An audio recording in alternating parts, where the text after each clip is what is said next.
Kuya Jay, ako pala si Manuel.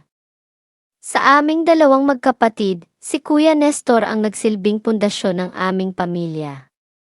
Dati siyang matikas na seaman, at sa bawat dolyar na ipinapadala niya noon, doon ko kinuha ang panggastos para makatapos ako ng pag-aaral. Utang ko sa kanya kung ano man ang narating ko ngayon, pero ang tadhana ay sadyang mapagbiro. Isang malubhang aksidente sa barko ang nagpabago sa takbo ng buhay niya. Nakaligtas nga siya, ngunit nawalan naman siya ng kakayahang makalakad at, ang mas masakit, nawalan siya ng kakayahang magkaroon ng supling. Dito pumasok ang bigat na dinadala ko sa ngayon, isang gabi. Habang mahimbing na natutulog si Kuya sa kabilang kwarto, kinausap ako ng aking hipag na si Mariel. Si Mariel ay maganda, sexy, at may taglay na kariktang kahit sinong lalaki ay hindi makakatanggi. Pero higit sa kanyang ganda, nakita ko ang lungkot sa kanyang mga mata, ang pagnanais na maging isang ina. Manuel, mahina ngunit seryosong sabi niya. Gusto namin ni Nestor na magkaanak. Pero alam mo ang sitwasyon niya. Sinabihan na kami ng doktor na wala ng pag-asa. Tumango lang ako, nakikiramay sa kanya. Ngunit ang susunod niyang sinabi ang nagpatigil sa mundo ko, na baka pwedeng ikaw na lang ang magbigay ng anak sa akin. Ikaw ang kadugo niya. Sa iyo rin manggagaling ang lahi ni Nestor. Nanigas ako sa kinaupuan ko. Napaisip ako ng malalim. Malaki ang utang na loob ko kay Kuya.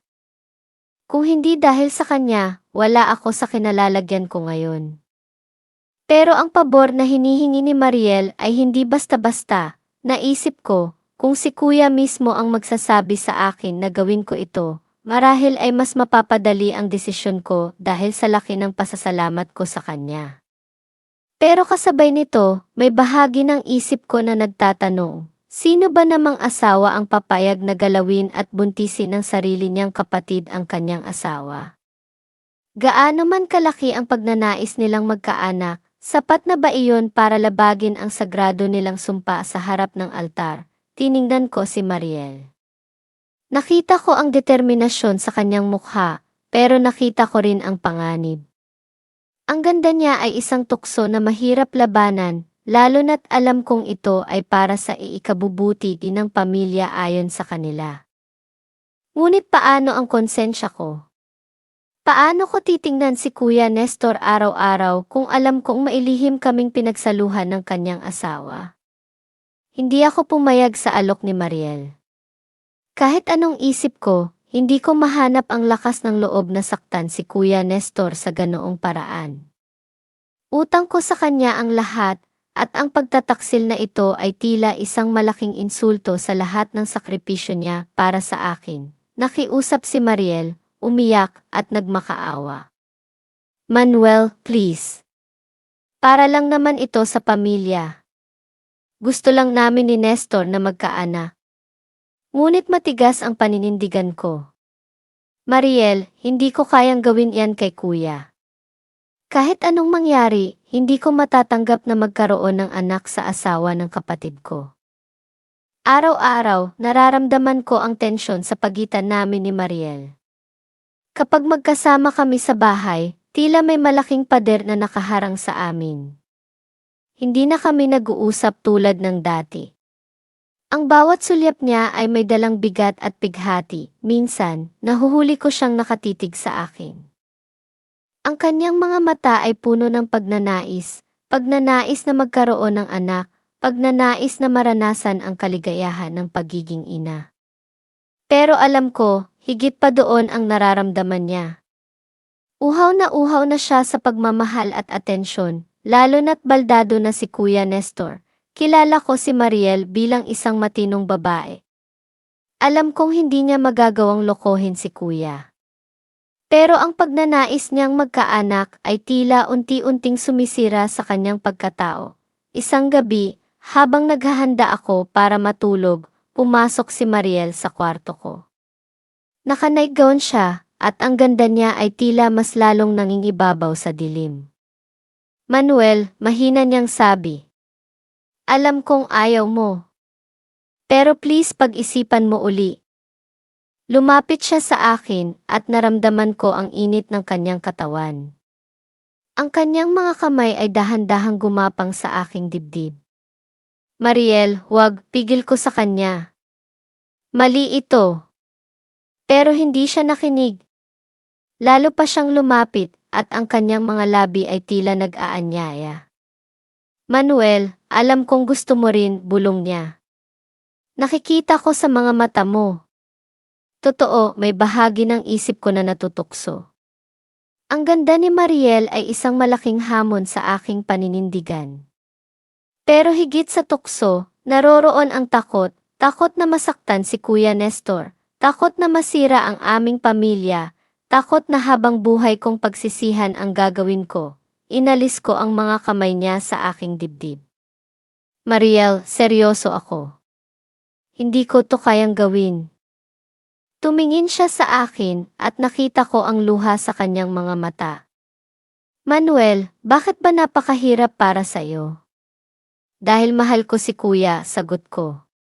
Dahil hindi ko kayang saktan siya. Nanigas ako sa kinatatayuan ko habang nararamdaman ang higpit ng yakap ni Mariel mula sa aking likuran. Ang bawat hikbi niya ay tila sumasabay sa mabilis na pagtibok ng puso ko.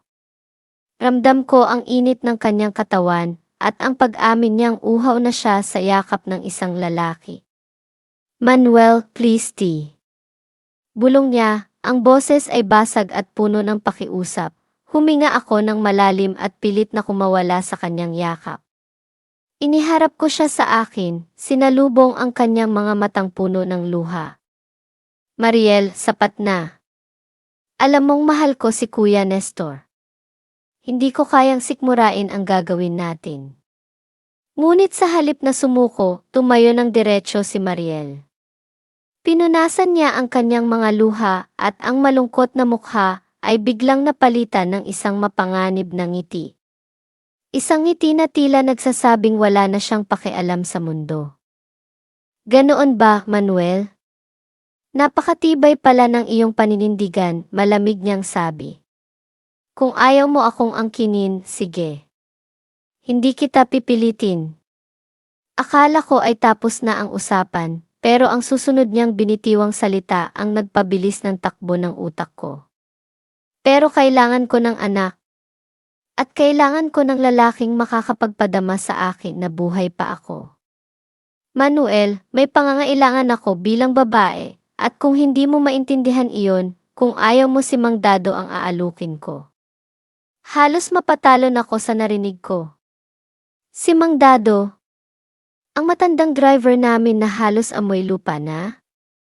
Isang lalaking alam kong matagal nang may mali siya ang mga titig kay Mariel sa tuwing nagmamaneho ito. Alam ko ang mga tingin niya sa akin. Manuel, alam ko kung paano niya hub at run ang katawan ko gamit ang kanyang mga mata tuwing nakatingin siya sa rearview mirror. Dagdag pa ni Mariel habang dahan-dahang lumalapit sa pinto. Tiyak na magiging maligaya ako sa kanya. Hindi siya tatanggi. Bukas na bukas, pagkaalis ninyo, alam mo na ang mangyayari. Naiwan akong tulala sa gitna ng dilim. Napaisip ako ng husto. Sobrang desperada na ng hipag ko. Ang isiping ang isang tulad ni Mang Dado, na walang ibang ginawa kundi ang mag-abang ng pagkakataon, ang siyang aangkin sa kagandahan ni Mariel at magbibigay ng anak na magdadala ng apelyido ni Kuya, ay parang isang malaking sampal sa akin. Naghaharap ang dalawang panig sa isip ko. Papayag na ba ako? Mas kaya ko bang tanggapin na ako ang gaganap sa tungkuling iyon, kaysa mapunta ang lahat sa isang taong walang kinalaman sa pamilya namin? Ang dating matibay na paninindigan ko ay unti-unting nayayanig. Mas pipiliin ko bang magkasala sa aking Kuya Nestor, o hahayaan ko na lang na maunahan ako ng amoy lupa naming driver at tuluyang mabahiran ang danga ng aming pamilya? Hindi ako nakatulog. Ang bawat binitiwang salita ni Mariel tungkol kay Mang Dado ay parang batingaw na umaalingaw sa aking pandinig. Hindi ko maatim na ang isang estranghero, isang taong tulad ni Mang Dado, ang maglalagay ng lamat sa danga ni Kuya Nestor. Kung mayroon mang magdadala ng lahi ni Kuya, mas matatanggap ko kung ako na iyon, ang sarili niyang dugo. Dahan-dahan akong tumayo at lumabas ng aking silid. Ang bahay ay balot ng katahimikan, maliban sa mahinang hilik ni Kuya Nestor mula sa kanilang kwarto. Mabigat ang bawat hakbang ko patungo sa kusina, kung saan nakita ko si Mariel na nakatayo sa may bintana, tila naghihintay sa pagsikat ng araw at sa pagdating ni Mang Dado. Mariel, tawag ko sa mahinang boses. Lumingon siya, at sa kabila ng dilim, nakita ko ang gulat at pag-asa sa kanyang mga mata. Manuel, akala ko hindi ko hahayaang lumapit ka sa matandang iyon, putol ko sa kanya habang papalapit ako. Hindi ko hahayaang bastusin ang pangalan ni Kuya ng isang taong wala namang kinalaman sa pamilyang ito. Huminto ako sa tapat niya. Ang amoy ng kanyang pabango ay tila lalong nagpabaliw sa aking kaisipan. Kung ito lang ang tanging paraan para manatiling atin ang magiging anak niyo, gagawin ko. Hindi na nakapagsalita si Mariel. Hinawakan niya ang aking mga kamay at naramdaman ko ang panginginig ng kanyang buong katawan. Pero sa gitna ng aming paglalapit, bigla kaming nakarinig ng isang kalabog mula sa pasilyo. Napabitaw kami sa isa't isa. Ang puso ko ay tila lalabas sa aking dibdib. Sa dulo ng pasilyo, nakita namin ang anino ni Kuya Nestor sa kanyang wheelchair. Nakatitig siya sa amin, blanko ang ekspresyon ng mukha, ngunit puno ng pait ang mga mata. Hindi namin alam kung gaano na siya katagal doon, o kung narinig ba niya ang buong usapan namin. Kuya, nautal kong sabi, imbes na magalit, isang mahabang buntong hininga ang binitiwan ni Kuya Nestor. Manuel. Mariel, alam ko ang lahat. Alam ko ang plano niyo. Nanlambot ang aking mga tuhod. Inaasahan ko ang mura, ang galit, o ang pagpapaalis sa akin sa bahay. Pero ang sumunod niyang sinabi ang pinakamatinding dagok sa aking konsensya. Matagal ko nang alam na gusto ni Mariel na magkaanak. At alam ko ring hindi ko na kayang ibigay iyon, sabi ni Kuya Nestor habang dahan-dahang pinipira ang gulong ng kanyang wheelchair papalapit sa amin. Kaysa mapunta siya sa iba, Manuel, kaysa sirain ng ibang tao ang pamilya natin, mas pipiliin ko na ikaw. Ikaw na kapatid ko. Ikaw na pinakapinagkakatiwalaan ko. Umiyak ng malakas si Mariel at lumuhod sa harap ni Kuya Nestor. Ako naman ay nanatiling nakatayo, parang isang estatwa na hindi makapaniwala. Ang aking kuya, ang taong iginagalang ko ng higit sa lahat, ay siya pa mismong nagbibigay ng pahintulot para sa isang bagay na itinuturing kong pinakamalaking kasalanan. Gawin mo para sa akin, dagdag ni Kuya, ang boses ay puno ng pagsusumamo. Gawin ninyo para magkaroon ng buhay ang bahay na ito. Ituring niyo itong huling pabor na hihilingin ko sa iyo, Manuel. Nang gabing iyon, sa ilalim ng basbas ng isang kapatid na baldado ang katawan, ngunit buo ang pagmamahal sa pamilya, nangyari ang hindi ko inakalang magagawa ko. Sa loob ng silid, habang yakap ko si Mariel, alam kong wala nang balikan. Ang aming mga kilos ay hindi na lang dahil sa pagnanasa o uhaw, kundi isang obligasyong binuo ng utang na loob at desperasyon. Habang nagaganap ang lahat, alam kong nasa labas lang ng pinto si Kuya Nestor, nakikinig, naghihintay, at tinitiis ang sakit ng katotohanang ang sarili niyang kapatid ang gumagawa ng tungkulin na dapat ay sa kanya. Ito ang pinakamatinding sakripisyo, o marahil, ang pinakamatinding kasalanan na habang buhay naming itatago sa ilalim ng iisang bubong. Hindi ko akalain na ang gabing iyon ay magiging simula ng isang adiksyon na hindi ko mapigilan. Bilang isang binatang walang karanasan, ang bawat dampi at galing ni Mariel ay tila isang bagyong nanalasa sa aking kaisipan.